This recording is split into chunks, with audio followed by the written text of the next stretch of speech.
high মদিনার মুমিন গনে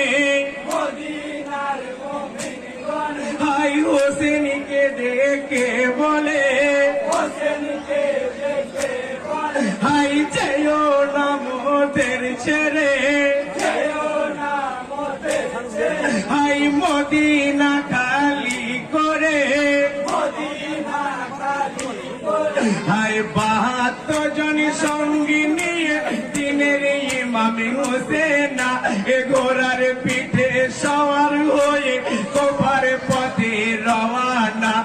মুখে নিল আল্লাহর নাম দিলে নবীর দেওয়ানা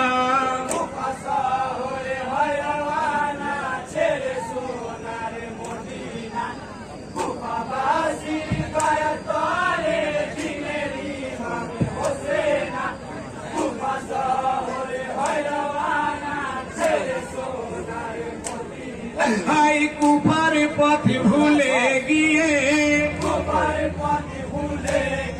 হাই অন্য পথে যাই চলে হাই কারবালার পথের দিকে হাই গেল অনেকে গিয়ে হাই দুলদুলি ঘোড়াই যেতে যেতে হঠাৎ পাতে পেয়ে গেল হোসেন সাহাবে